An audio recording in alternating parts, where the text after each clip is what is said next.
సాధారణంగా వయసు 60 ఏళ్లు మీద పడితే చాలా మంది వృద్ధులు విశ్రాంతి కోరుకుంటారు. విజయవాడకు చెందిన ఆ పెద్దావిడ మాత్రం 8-10 వయసు వచ్చినా ఇప్పటికీ నూతన ఉత్సాహంతో పనిచేస్తున్నారు.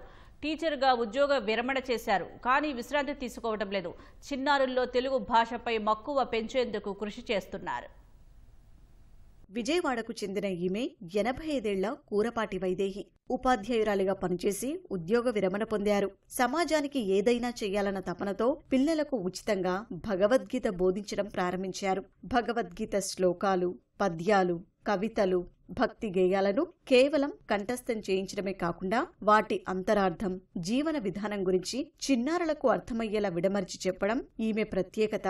తెలుగు భాషపై ఆసక్తి పెంచే విధంగా ఇంటి వద్దనే ఉచితంగా ఈ పెద్దావిడ ట్యూషన్ చెబుతున్నారు.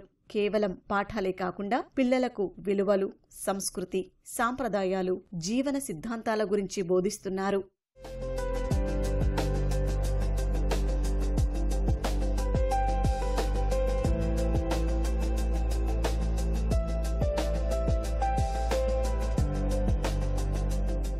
నిత్యం పాఠ్యపుస్తకాలతో కుస్తీ పట్టే పిల్లలకు శని, ఆదివారాల్లో ఈ బామ్మ తరగతులు నిర్వహిస్తున్నారు. మిగిలిన రోజుల్లో ఆన్లైన్ వేదికగా పాఠాలు బోధిస్తున్నారు. పండుగలను పిల్లలతో కలిసి ఆచారం ప్రకారం జరుపుకుంటూ వాటి చరిత్ర, ప్రాధాన్యాన్ని చెబుతూ ఉంటారు.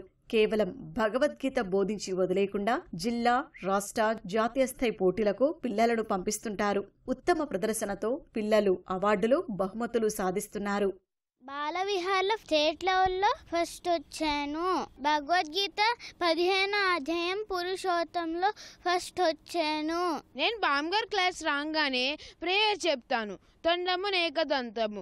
దాని తర్వాత మేము భగవద్గీత చదువుతాం. మొత్తం పాటలు పాడుకుని తర్వాత బామ్గారు కంపల్సరీ సాటర్డే, సండే స్టోరీ చెప్తారు. ఆ స్టోరీతో మేము చాలా ఎంజాయ్ చేస్తాం. ఈ మధ్య కాలంలో ఎడ్యుకేషన్ పరంగా యాక్టివిటీస్ అంతే నేర్పట్లేదు.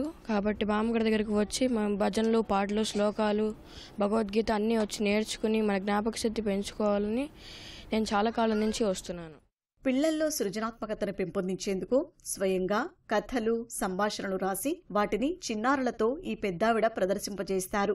దీంతో పిల్లల్లో ఏకాగ్రత, ఆత్మవిశ్వాసం, వేదికపై మాట్లాడే ధైర్యం, సమూహంలో పనిచేసే సామర్థ్యం, భాషా నైపుణ్యం పెరుగుతున్నట్లు తల్లిదండ్రులు చెబుతున్నారు. ఇంగ్లీష్ అనేది మనం రెగ్యులర్గా స్కూల్స్లో నేర్చుకుంటూనే ఉంటాం. కానీ తెలుగు యొక్క విశిష్టత బాగా తగ్గిపోయింది.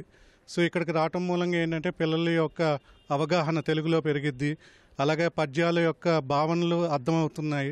సో ఇవన్నీ కూడా మాకు చాలా సంతోషాన్ని కలిగిస్తున్నాయి. పామగారు నాకు ఒకటే చెప్పారు, అమ్మ నువ్వు రాకపోయినా పర్వాలేదు, నీ పిల్లల్ని నాకు ఇవ్వు, నేను నా మనవళ్ళలాగా చూసుకుని చక్కగా అన్నీ నేర్పి పంపిస్తాను, తర్వాతే నువ్వు నాకు చెప్దు కానీ ఏదైనా సరే అని అన్నారు. రోజుకు ఒక యాక్టివిటీ ప్లాన్ చేసేవాళ్ళు అనమాట. ఈ రోజు మీరు చెప్పాలి స్టోరీ, నేను వింటాను అని ప్రతి ఒక్క స్టూడెంట్ని, ప్రతి ఒక్క పిల్లని కూడా ఆవిడ ప్రోత్సహించేవాళ్ళు. పిల్లలకు చిన్నప్పటి నుంచే విలువలు, సంస్కారం నేర్పిస్తే పెద్దయ్యాక పక్కదారి పట్టరని వైదేహి అంటున్నారు. తన బోధనల వల్ల పిల్లల్లో వస్తున్న మార్పు, అలవడుతున్న క్రమశిక్షణ పట్ల ఆమె ఆనందం వ్యక్తం చేస్తున్నారు. చిన్నప్పటి నుంచి కూడా నాకు మొదటి నుంచి పిల్లలంటేనే ఇష్టం. నాకు వాళ్ళు దేవుళ్లతో సమానం. అందుకని వాళ్ళకి మంచి మంచి అలవాట్లు, పద్యాలు 25 ఏళ్ల నుంచి చేస్తున్నా. తెలుగు తగ్గిపోతోంది కాబట్టే నేను వీళ్ళని పట్టుకుంటున్నా. ఆ తెలుగు అనేది స్వచ్ఛత పోయింది. భగవద్గీత అంటున్నారు కానీ భగవద్గీత అనలేరు. ఆ ఒత్తులే ఒత్తి ఒత్తి ఒత్తి పలకంటరా బాబు అని చెప్పని దాని మీదే స్ట్రెస్ చేస్తూ ఉంటాను నేను ఎక్కువ అనమాట. అమ్మలో ఉండే మాధుర్యమే వేరు అనమాట. అమ్మా నాన్న అని చెప్పనే పిలవాలి. మా పిల్లలందరూ అమ్మా నాన్న అంటారు.